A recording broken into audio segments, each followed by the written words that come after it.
Қазақ сенің түсінбейтініңді біліп, мен ұятсыз жаса деп жатқан жоқпын. Ұятпен жасауға ақыл керек оған. Вот сол ұят керек емес. Адамды жесіріңді қаңғыртпа, жетіміңді жылатпа деп тұр ғой. Өзің дуанасың, кімге пір боласың деген сөз бар ғой. Қазақ сөзсіз де түсінген. Бұрын ыңға түсінген. Дүние кең ғой. Дүние үлкен болғанмен табиғат және мәдениет деген екі бөліктен тұрады. Табиғат деген, яғни Құдай жаратқан нәрсемен адам жасап жаратқан нәрсені ажыратпасаң, бұл дүниеде жасай алмайсың. Жасасаң да ақымақ болып, біреудің қолжаулық болып, қазақшалар айтады ғой, айтақпен жасайтын. Сондықтан табиғатта намыс бар, табиғатта ұят жоқ. Сондықтан ұят культурада, намыс натура. Қайсы нәрсені табиғат дейді, яғни табиғат жаратқан нәрсені Құдай жаратқан дейді. Айтсаң да болады. Ал культура деген мына латин сөзі возделывание дейді. Адам миды возделывать еткенде, миды игерген, жаңғыртқанда, содан ақыл тапқан. Соның бірінші мидың жемісі ақыл болатын болса, ақылдың жемісі ауыздан шыққан сөз. Соның 99% тілді пайдаланатын халыққа теріс істетіп қойған. Солардың ішіндегі ең жаман нәрсе ұят деген нәрсе. Жаңағы сөзді айттыңыз ғой, ұятсыз адам қалай жасайды, мына көріп отырған аудитория қалай түсінеді. Қазақ сенің түсінбейтініңді біліп, мен әдейі соны айтып жатырмын ғой сіздерге. Міне біз әзір 64-ті толтырып 65-ке кетіп бара жатырмын. Міне Совет өкіметі тарқаған кезде менің әкем жұмыссыз қалды. Ол кісі жұмыссыз қалып, басқа жұмыс істеп, арбай теріп кеткенге дейін барды ол кісіге. Егер де ол адам, мен Тасқарайып деген 25 жыл совхоздың директоры болдым. Мына армияның бәрін, академик, генерал, маршалдардың бәрі каракул киіп жүрсін деген указ шығарды 78 жылы Константин Устинович Черненко. Сол кезде менің әкем Қаракөл совхоздың директоры болған. Егер де ол адам ұят болады деп отырса, үйде мен директор совхоз болғанмын деп отырса, сонда оның тірлігін кім істер еді? Сөйтіп өз абыройменен жұмыс істеп, ұятты жиыстырып қойып, 90 жасында абыройменен өлді, жаназасына 5000 адам жиналды әкемнің. Сондықтан ұятты мен ұятсыз жаса деп жатқан жоқпын. Ұятпен жасауға ақыл керек оған. Ол неден ұят болады деп. Одан кейін сіздер жақсы білесіздер, мынау Союз тарқаған кезде біреудің машинасын жуу, біреудің бір нәрсесін істеу адамзат үшін бәрі ұят педі.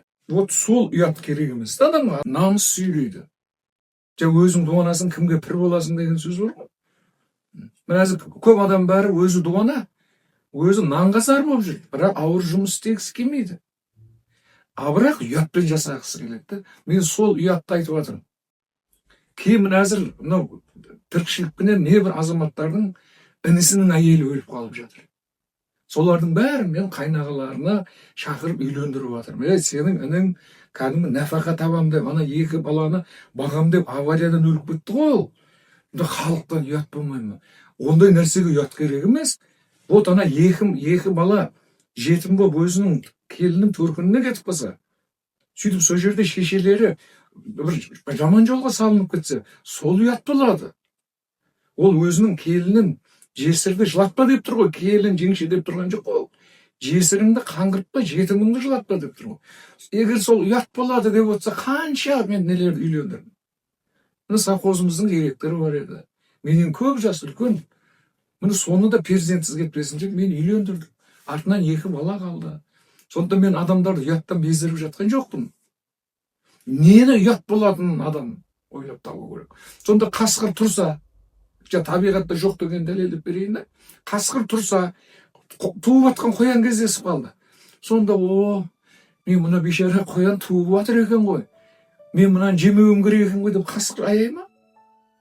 Ол аштан өлгісі келмейді, оның да бала шағасы бар. Міне сондықтан адам, сендердің түсінбегендеріңе мен айыбым жоқ, құрметті қазақтарым. Осы сіздер ұқсаған түсінбейтін адамдарға мына бір сөзді шығардым. Сөз өнерім мен өлсем бірге өледі. Сонда дағы қалғандар үйренеді. Мен өлсем де сөздерім елде қалып, талай асабаға, мешіттегі молдаларға мал береді менің сөздерім. А бірақ сіздердің түсінбегендеріңізге менің айыбым жоқ. Сондықтан әрдайым жол болған қазынаға жолығады, сөз болған бәлеге жолығады деп, сіздерге түсіндіру, пайғамбарлардың, қазіргі саясаткер мемлекеттің басындағы біздің муфти хазіреттеріміз, мешіттердің имамы сіздерге түсіндіру мақсат емес оның. Мектептегі мұғалімдер де сондай.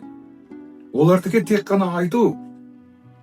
Міне сондықтан айтады ғой қазақ, ымға түсінбеген, дымға түсінбейді деп. Қазақ сөзсіз де түсінген, бұрын ымға түсінген. Сол үшін айтып жатырмын сізге. Міне барып ертең бір-бірлеріңізге тағы да шұқылап жүрмеңіздер. Ал жаңағыдегі сөзім, Абай қазір енді 100 жылдан кейін зорға жарыққа шығып жатыр ғой бейшара. Мен де 100 жылдан кейін неге шығамын. Сондықтан ақыретті ойлайтын адам осы дүниені дамытып кету керек. Егер де мен өлгеннен кейін осы қасымда отырған інілерім, сол көкем қадірін білмеппіз деп менің жасыма келеді ғой қазір бұлар. Бәрі 20-ның ояқ биағындағы балдар отыр. Ертең Құдай өмір беріп қалса, 80 жыл жасаса, 60 жылдан кейін менің қараңғы қабіріме осы сөздерім өзіме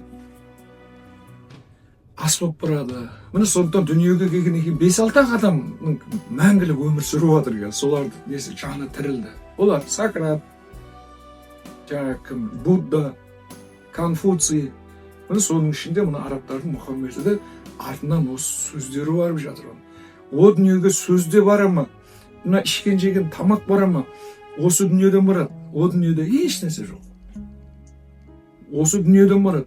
Сол осы дүниеден ең барған нәрселерінде бағанағымен 99.9% тілдің бәрі халықтың өсіп-өнуіне қарсы жұмыс істейді дегендей, ол жаққа да 99% жақсылық осы дүниеде тек қана сөзбен барады. Сондықтан сөзде құдіретті нәрсе жоқ. Сондықтан бәріміз мына сөзді түсінуге әрекет қылайық. Түсінбегенімізді біреуден көрмейік оны. Тем более менен көрмеңіздер. Мен әбден айтып, бұл сөздің ұшына шығарғам. Өзбек, тәжік жиналып таңғалады сөзіме. Қайран сөзім қор болды. Қазақтардың езіне деп үйреніп қалғанмын. Рахмет.